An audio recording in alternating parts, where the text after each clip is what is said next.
It is ignorance. That's right. Yes. Not knowing before knowing.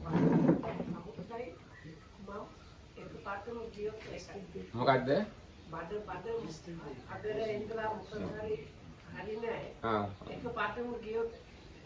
කමක් නැහැ. So now you have good knowledge about ignorance, isn't it? Ignorance means not knowing Four Noble Truths. But ignorance does not mean not knowing everything. You have to understand that fact also. Ignorance does not mean not knowing everything. Now, as example, I don't know David's mother's name. That doesn't affect to the realization of Four Noble Truths. So I don't know the weight of this post, this pillar. That not knowing is not count under not knowing Four Noble Truths. But that has nothing to do with the Four Noble Truths, like neither his mother's name or... That's the thing. All the not knowings are not ignorance. That's the thing I wanted to say. All the not knowings are not ignorance. You have to remember this thing. Ignorance means not knowing Four Noble Truths. Yes, sir. And I don't know, let's say anything. I don't know the value of this pen. That not knowing is not the ignorance. So ignorance has its own specific meaning, that is not knowing Four Noble Truths is the ignorance. So these, if you don't know these things, it's really ignorance. If you don't know what is the mental formation aggregate, that is ignorance. And if you don't... Yes. He's freezing. He's freezing. Yeah. Freezing or crazy? Freezing. Both. You're freezing. But regarding Buddha, he knows everything. How can we be sure that the Buddha knows everything? Yes, Buddha knows everything. Even I have a little problem with that. Because, for example, the Buddha talks about India being the southern continent and then Mount Meru and then north and so on. The way we know geography now, he wasn't right. How can you say he knows everything? No, the Meru, we can't see the Meru. We can't see it? No, we can't see Meru. So it's invisible mountain? Invisible mountain, that's right. Because Meru is 84,000 yojanas under the sea. Oh, under the sea? Under the sea. 84,000, no sorry, 42,000 yojanas under the sea, 42,000 above the sea. So altogether 84,000 yojanas Meru. Then why we cannot see? It's like we can't see divine beings like that. And the top of Meru, Tavatins, second divine world.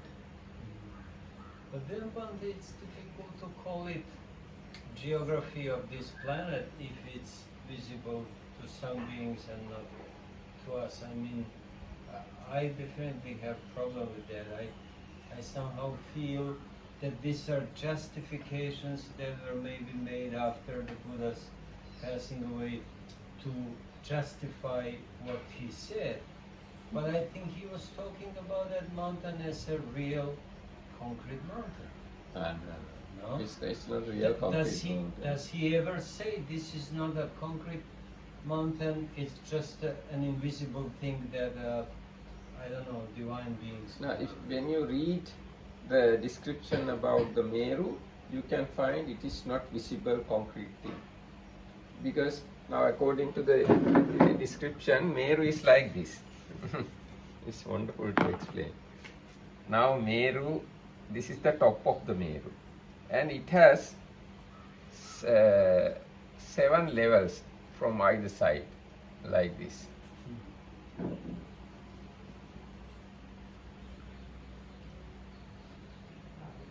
And 1, 2, 3, 4. And this is the ocean. And below the, below side, again like this. So it's floating. Yes, it's floating. It's floating. Here also, here are the Asuras world. This is the Tavatinsa world. And these levels used by 4 great kings. 4 great, actually, maybe this level, Chatu Maharajika, first divine world. Chatu Maharajika, this level. And yes, it's actually 84,000. Yes, 42,000 up to here, yojanas. Up to here, 84,000. And here also 84,000. Anyway, according to my memory, okay? So it's like something like this. It's kind of floating thing. And this Meru is on the water. No, Meru and the kind of whole world, whole thing is in the water or on the water. And water is on the air. Does it have to do anything with the planet that we are living, touching now, or not?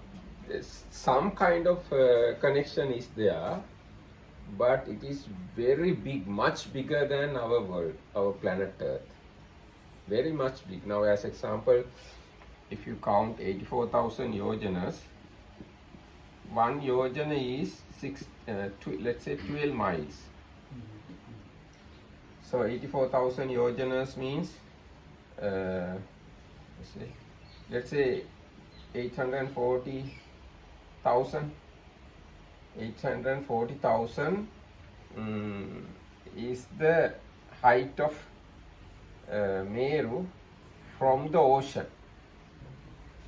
But when we look at the highest point of the earth is Everest, it's just 29,028 feet. This means just let's say 6 miles. Even 1 yojana is 12 miles. Oh, okay, so it's less than 1 yojana. Yes, less than half of the yojana. Everest is half of the yojana. Okay. So you can't tally Meru and our real world. It's not same thing. But would you say that the Buddha in the suttas is talking about that Meru, or if he says Jambudvipa is the southern continent, that means southern of the Mount Meru, then he's talking about India that we can go and visit, and where he was born, and then he also probably talks about some other pieces of land. But the point is that I never got a feeling that he's talking about some mountain that we cannot see, because I don't know how. No, actually, these things not easy to tally with our present day geography. Now, if you look at the Jambudvipa is 10,000 yojana. 10,000 yojana. So we don't know square yojana or lineage or etc. We don't know exactly. Now Jambudvipa is 10,000 yojana. 6,000 of it ocean. Ocean. 6,000 of it ocean. And 3,000 of it land. And another 3,000 of it, now 6,009. 600,000 is left. And no, maybe no, not 6. Here 4,000 is ocean. Okay. 3,000 is land. Another 3,000 is Himalayas, Himalayan mountains. Oh, So if you take whole Tibetan plateau and whole even the parts belongs to China and part belongs to Russia, It is all much this less. huge area is Himalaya. It's 3,000 yojanas, and a whole other Indian continent, subcontinent, is another part of the Jambudipa. And 4,000 yojanas of ocean also belong to Jambudipa. So Jambudipa is a kind of, it's like half of the planet Earth, something like that. Now we have our present day geography knowledge and we look at accordingly. But Buddha's time geography is something different. So Jambudipa is not only India, Not only India, no, it can be even China also. can even China also. So Buddha can be born in, another Buddha can be born in even No, China. no. In Jambudipa there is an area called Madhya Mandala. In Jambudipa, now when we look at India, so he has to be born there. now when we look at India, Not Chinese.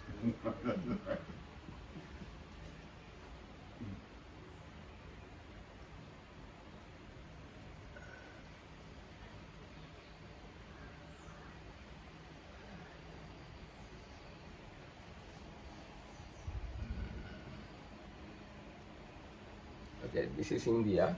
So this area, Buddha Gaya, let's say. Buddha Gaya, this area. So in this area, there is a limited area. Its shape is like this.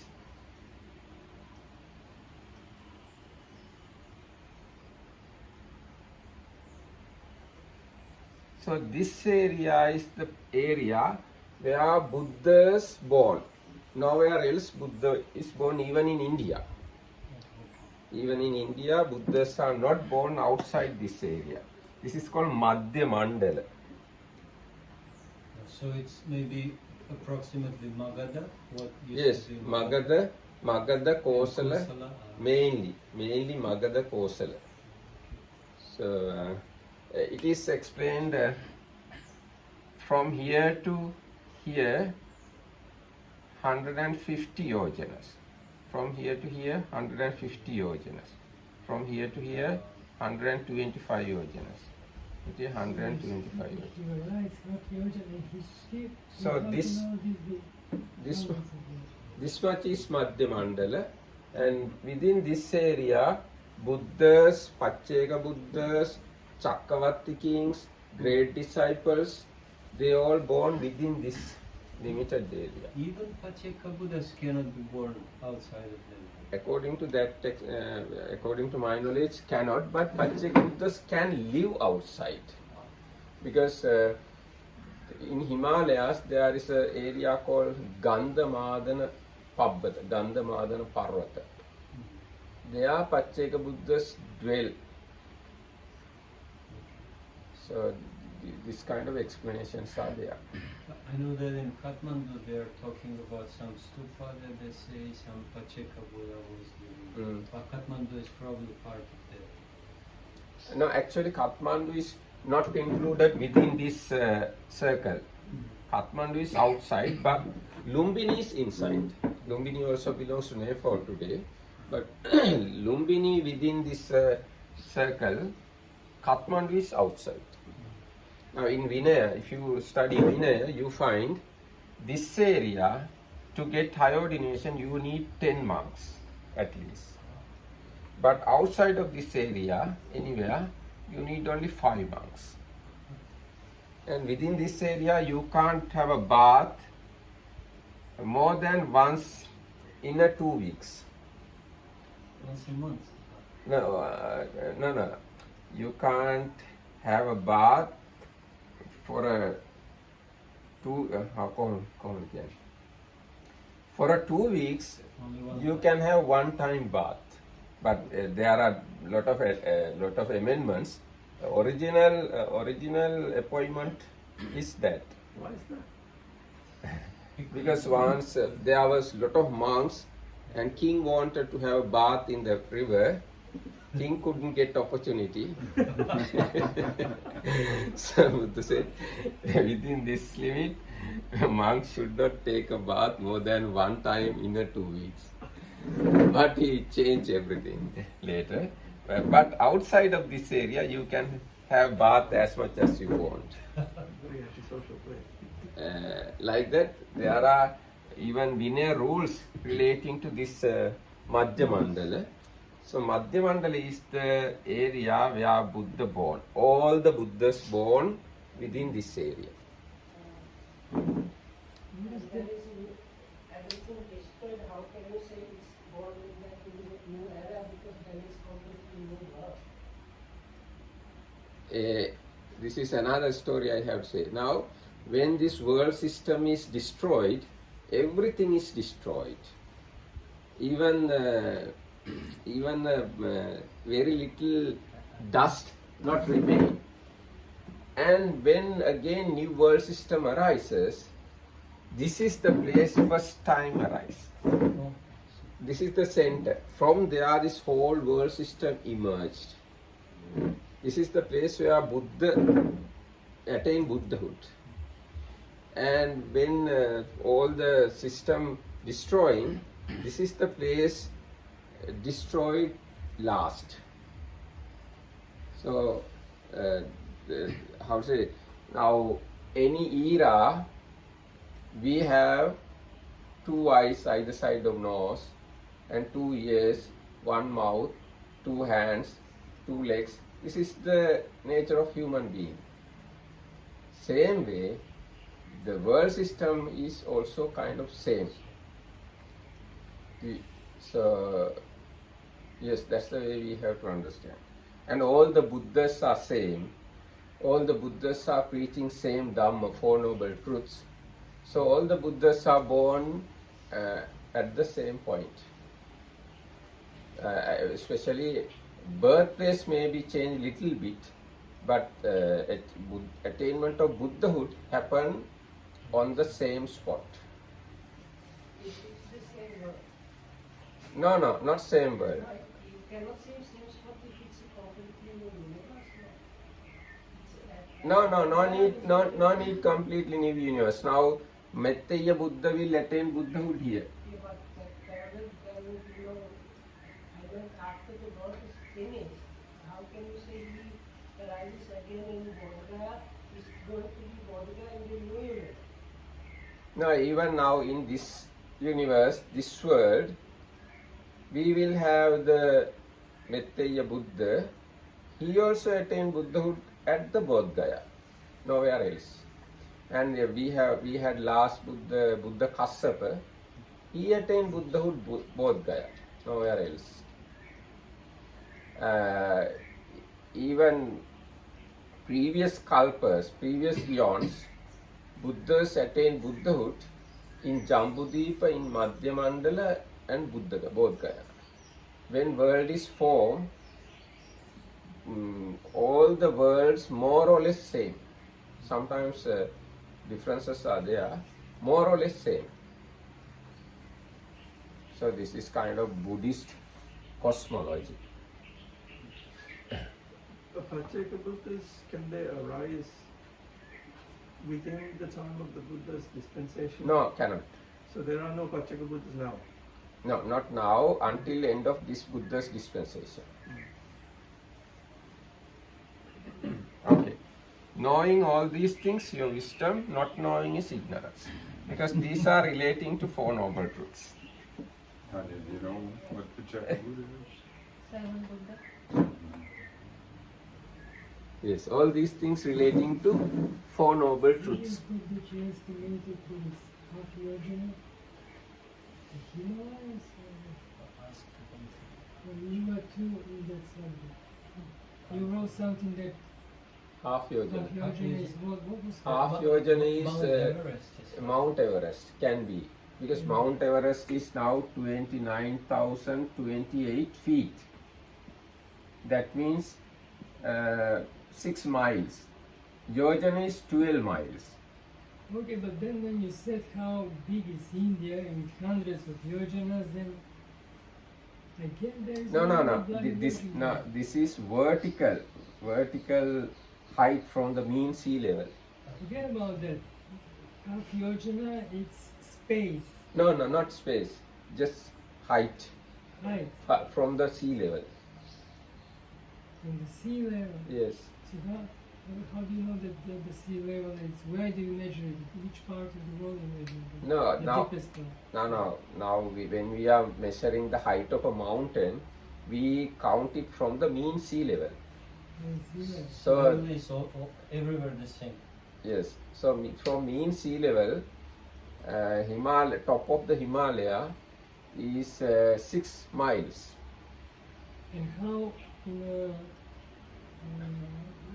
Area-wise. would be? Area-wise, it's huge area, whole Tibet and China and Russia and India, Nepal, up to the Pakistan, this side even Myanmar. So what is that? That's Mount Meru or what? What is that? No, India. I said Mount Meru is not such kind of visible thing. Okay, that's a parallel world. But even this one, how big would be that in Yojana surface? Because you use Yes, there is one mention. This Himalaya is 500 yojanas. 500 Yojana. 500 yojanas. I think maybe whole Himalayan mountain range. 500 yojanas. Yes. I must say, one needs a Would be square yojana. We don't know exactly these things. We can just guess and roughly can understand. Isn't this anyway Lokavisaya? Hmm? Isn't this anyway Lokavisaya? Not Lokavisaya. All these are in Tripitaka and commentaries. Lokavisaya means, actually Buddha didn't say don't think Lokavisaya. Buddha said if you continuously thinking about Loka, you will become insane. It said Loka Visayo Achintyo na Chintetabbo yo Chinteya, something like that. So, but Buddha has said a lot of things about Loka. Now if you look at the Agganya Sutta, Buddha said how this world system formed. And if you look at the Cakkavatti Sihanada Sutta, you will, not Cakkavatti Sihanada, the Satta Suryugamana Sutta, Buddha says how this world system perished and disappeared. And if you look at Ananda Sutta in Anguttara Nikaya, maybe there's no name exactly, it says 1,000 suns and 1,000 suns multiplied by another 1,000 suns and multiplied by another 1,000 suns, kind of world system. Like that, there are plenty of explanations. These are not Loka Visaya. Loka Visaya means without knowing about what Buddha said, if you yourself start to think again and again and again, then you will become crazy. What Buddha has said you should know, you can think up to your ability. Yes. So, knowing these things is good, not knowing is ignorance. believing in them requires very strong faith. That's right. This is That requires that sadhu. Most of us, I mean, I definitely believe in Buddha's teaching, but accepting fully what you just said, I have problems. even Buddha has said so. Now, if you look at the this Satta Suryugamana Sutta, at the end Buddha said, who will believe these things other than Sotapannas? Oh, so Yes, Sotapannas believe because of they believe Buddha. Buddha, Dhamma and Sangha. Because of their faith in Triple Gem, they believe these things. But otherwise, normal people can't believe these things.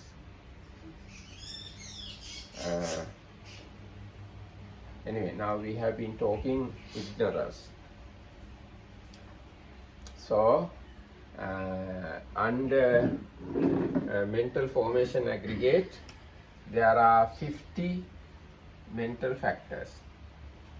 And some of the mental factors are common for all the minds, and they are seven. And some others are common for many minds. There are 6. And some others are unwholesome. They are common for all. They are common for unwholesome minds. They are 14, and beautiful mental factors are 25. Under these 25, we have read faith and mindfulness.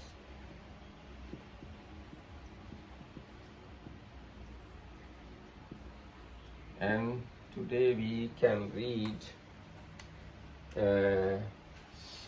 shame and fear of wrongdoing.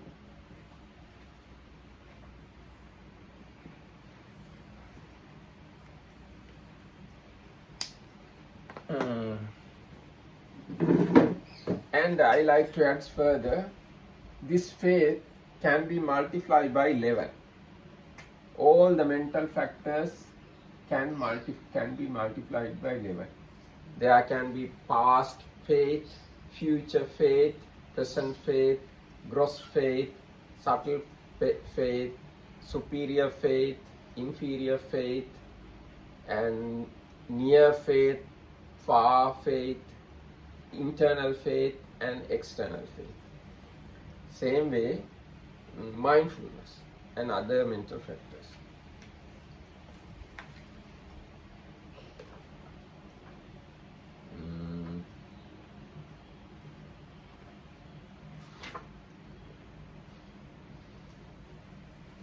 So,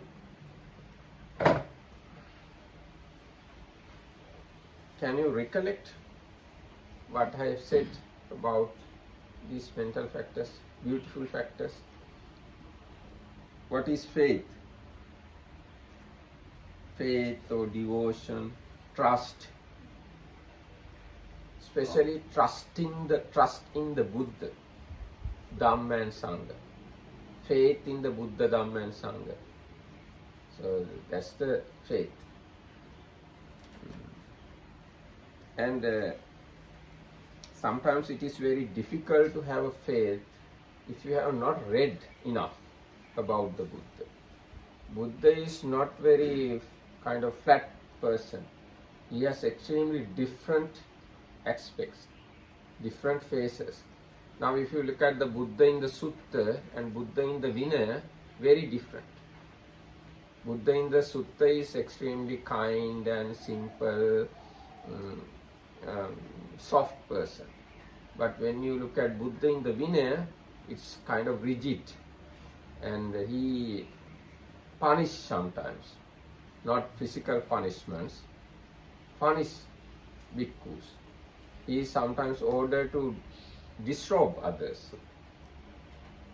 and he appointed thousands of rules for monks, and whenever needed he blamed them, not in a gross way, but in a soft way. He blamed bhikkhus. Sometimes he made unhappy other people. Now as example, Devadatta came and asked Buddha, "Oh Blessed One, give me the authority to control Sangha." Buddha said, "I don't give that authority even to Sariputta and Moggallana. How can I give it to you, one like you who is eating saliva?" Something like that. So in the midst of people, Buddha said so to the Devadatta. So Buddha has very different face or different nature in Vinaya. And if you look at the Buddha in Abhidhamma, Buddha is extremely vast and subtle than Sutta and Vinaya. Buddha in Abhidhamma is enormous, I can say. So like that, to have a faith, you have to understand the Buddha. But understanding Buddha is not easy. So what's that mean, to be eating saliva?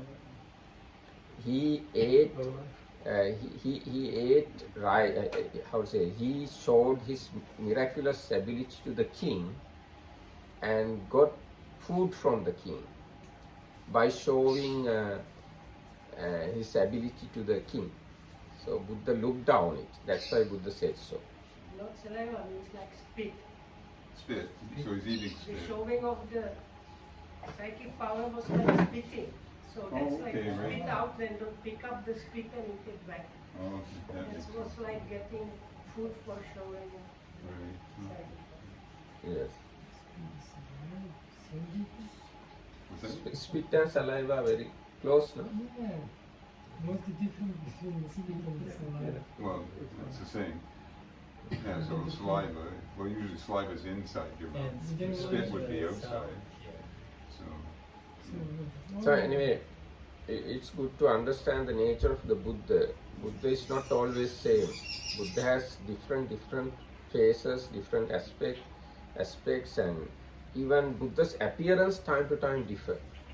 Now in Chula Gosinga Sutta, the keeper of the garden couldn't recognize even the Buddha.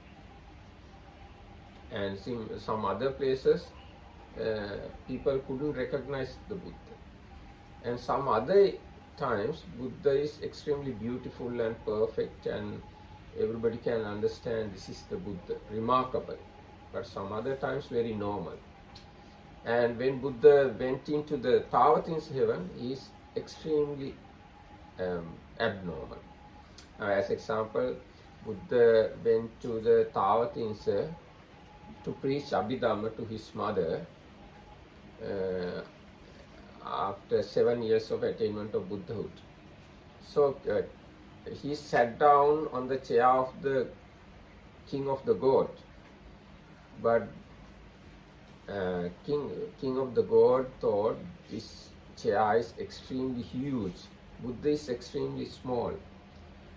So it is not.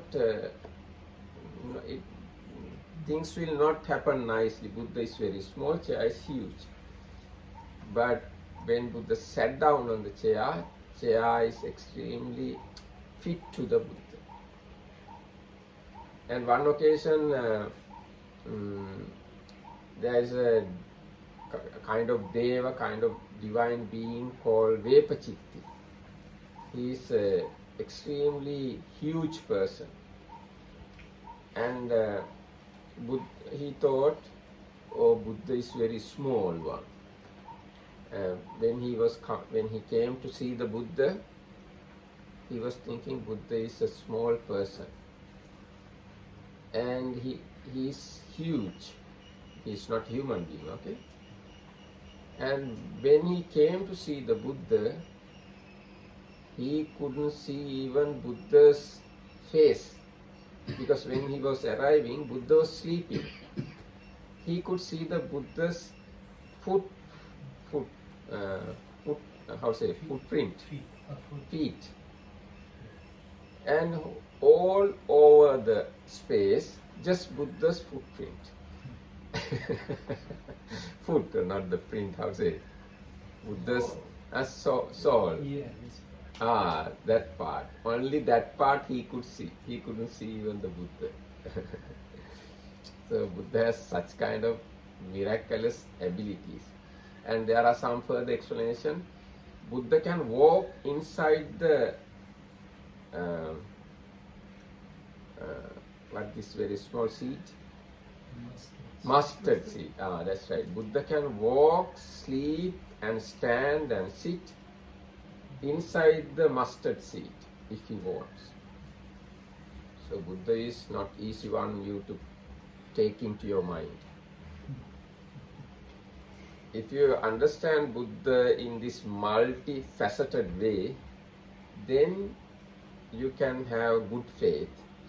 Otherwise, you will have very narrow faith, small faith.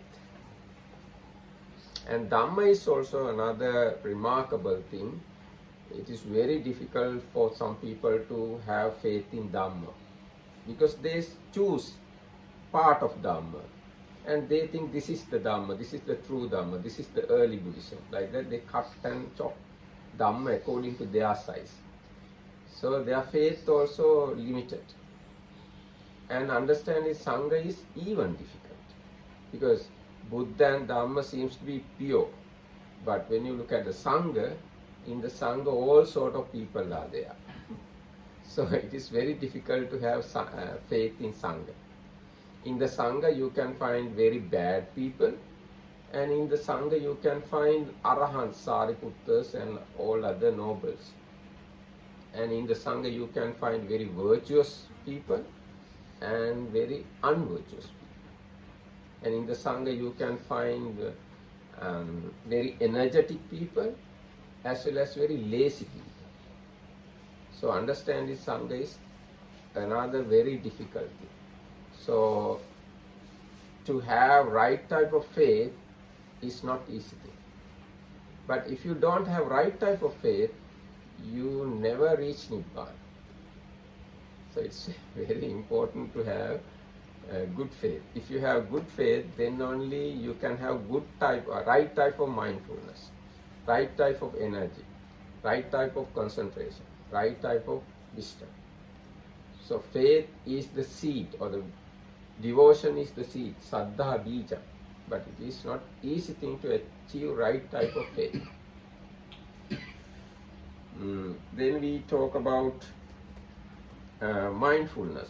I think you have much knowledge about mindfulness because here Lokandra always talking about mindfulness and wisdom. Satipanya. These are the two things we always talk about. So regarding mindfulness, I think you have good knowledge. Anyway, it is explained here, the word sati derives from root meaning to remember. But as a mental factor, it signifies presence of mind, attentiveness to the present, rather than the faculty of memory regarding the past. It has the characteristic of not wobbling, that is, not floating away from the object. Its function is absence of confusion or non-forgetfulness. It is manifested as guardianship, or as the state of confronting an objective field. Its proximate cause is strong perception, or the four foundations of mindfulness. Yes, this is the way it is defined. There are some other explanations. Mindfulness is the thing remember you, or show you this is right and this is wrong. This is wholesome and this is unwholesome. Remind you. This is the nature of mindfulness. Mindfulness remembers this is wholesome and this is unwholesome. If it is remembered, then only you can avoid unwholesome and you can engage in wholesome. If mindfulness is not there, you are automatically fall into unwholesomeness and automatically avoid wholesomeness. So one important duty mindfulness is doing is showing you, remembering you wholesome and unwholesome. And when we look at the mindfulness, you can read this whole sutta to understand mindfulness. That is four foundations of mindfulness sutta. It is available in Digha Nikaya and in Majjhima Nikaya and in Samyutta Nikaya also you find Satipatthana Samyutta. And I said in Vibhanga Appakarana, second book of Abhidhamma Pitaka, you find Satipatthana Vibhanga. And in Patisambhidamagga you find Sati Kata, another chapter about mindfulness. And throughout the Tripitaka and commentaries you can find a lot of information about mindfulness. And in the, especially in this Attasalini, commentary to first Abhidhamma book, you find long description about mindfulness. And the one main characteristic of mindfulness is, if you are mindful, you don't attach to anything, you don't averse to anything. In Pali we call Vinaya Loke Abhijja Domanassa.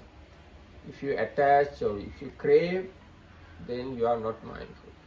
If you averse or if you are unhappy, dislike, then also you are not mindful. And what more? Regarding four things, you have to develop mindfulness. First one is the body, next one is the feelings, third one is the mind, and fourth one is whole mind matter phenomena. And this mindfulness as a mental factor available in all the wholesome minds. But when you talk about four foundations of mindfulness, it's not that. It's something different level. Now, how to explain this? If you help to somebody with good heart, mindfulness is there. But it is not four foundations of mindfulness. If you offer a dana, if you worship the Buddha or doing chanting, mindfulness is there. This mental factor called mindfulness is there. But it is not the mindfulness as a foundation. In order to have mindfulness as a foundation, you have to do one of the meditation, let's say that way. One of the meditation you have to develop mindfulness. In other wholesome activities, naturally you have mindfulness, it arises and it passes away. But once you practice mindfulness meditation, you place mindfulness on mindfulness and again on mindfulness, again on mindfulness. Then mindfulness itself grow, become big, strong, and become foundation for all other wholesome activities, all other wholesome states. It's like this. Now, let's say if you want to give something, so it's just one mindfulness moment. That's all. But when you practice Anapanasati on this mindfulness, another mindfulness, another mindfulness, another mindfulness, another mindfulness. Like that, you develop mindfulness on one by one. So this kind of mindfulness is need to attain Nibbana. This kind of mindfulness not enough. And if you develop mindfulness this way, there are two other things growing. What are these two? This is called Vipassana, this is called Samatha. Samatha and Vipassana are based on this foundation, mindfulness. And Samatha and Vipassana can grow this way also. So this is the basic mindfulness. And then on that or from that, Vipassana start to grow. And from that, Samatha start to grow. And one occasion, these two things can come together again. And can grow together, and again another level can separate from each other and can come together again, like that. So mindfulness is the kind of foundation. With the help of that foundation, both Samatha and Vipassana are growing. Sometimes both are supporting each other. Yes.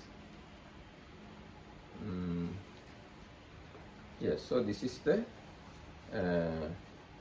mental factor called sati, mindfulness. And if you have done a lot of small wholesome deeds like generosity and let's say practicing virtue, serving the society, looking after sick people, doing pujas and like that, all sort of wholesome activities. If you have done a lot, then your mindfulness is very strong. And if you have not done dana, sila, other wholesome deeds, your mindfulness can be very weak. That's why Buddha has introduced 10 types of wholesome deeds. Can you say what are the 10 types of wholesome deeds? In Pali we call dasa punya kiriya vattu. Dasa punya kiriya vattu. I would imagine giving dana to monks and the Buddha would be amongst them. Yes, dana, generally dana. Dana to Buddha or Sangha or anybody else. Dana is the first one. What about care for parents? It's also count under dana. No. Yes, it's another one. It's called Veyyavacca, we can say. Yes. Dana, Sila, Bhavana, Veyyavacca, Apachayana, Dhamma Savana, Dhamma Desana, Pattidana, Pattana Modana, Ditta Yuga. These are the 10 things. Once you perform these 10 things, your mindfulness grows. And then you start to do meditation, you are very comfortable. But if you don't do any of these things and just start meditation, you may face difficulties. So it's good to remember these 10 things. First one is dana. Generosity, yes. I don't know spelling, so That's pretty good. virtue.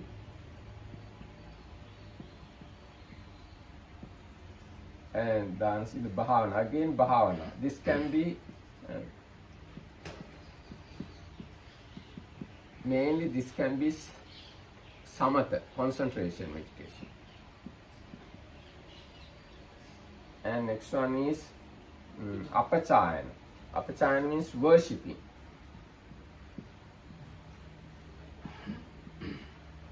The apachayana. Veyyavacca. Veyyavacca is doing duties.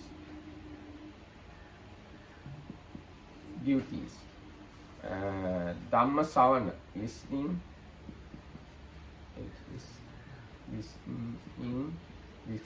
Dhamma. Then next one is teaching Dhamma. Next one is transferring merits.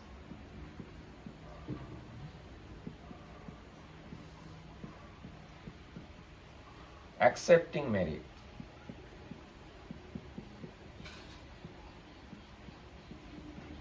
Next one is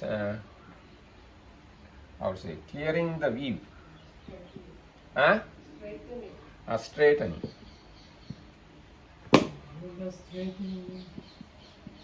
Straightening? Right up. Straight. Clearing the view. Better Straightening the view. මට ආදිස්සේ spelling මතක නැතිලේ. Okay. 1, 2, 3,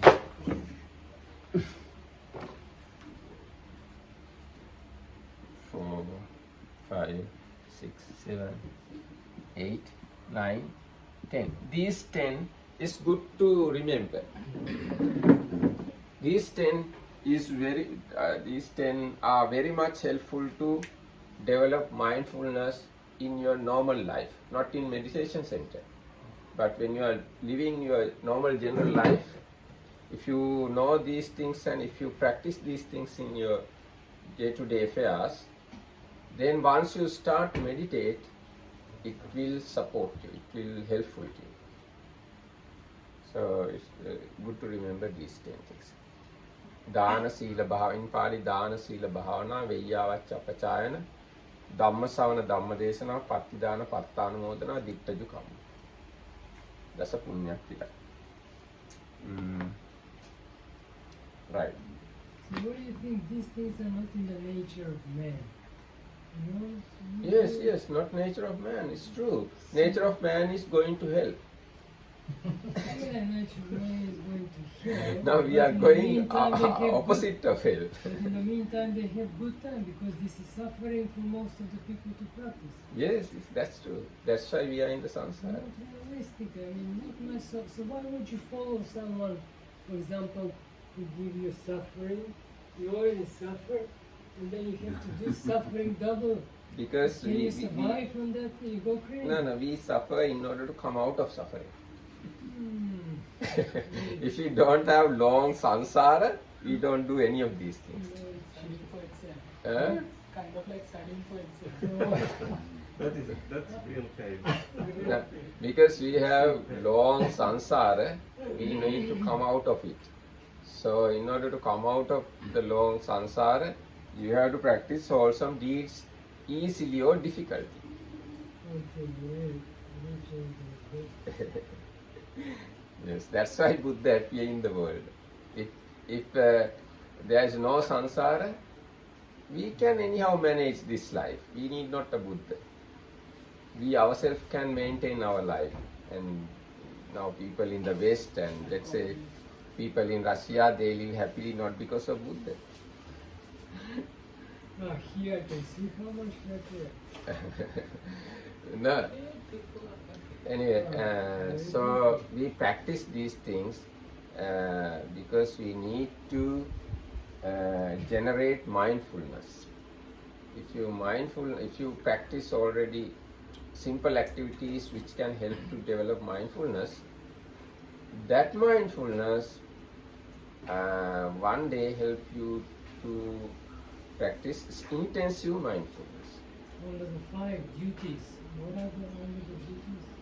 Under the duties, you have duties to your teachers, you have duties to your mother and father, and even to your house, even to your monastery, even for the visitors. And when you are going to some place, there are duties you have to do. And in dining hall, there are duties. For the washing room, washroom, you have duties like that. You can call them obligations. Yes, duties and obligations. Yes, we can say duties and obligations. Duties and obligations. All these things are very helpful to develop mindfulness. And today, this much is enough. And thank you. Peruan Saranai.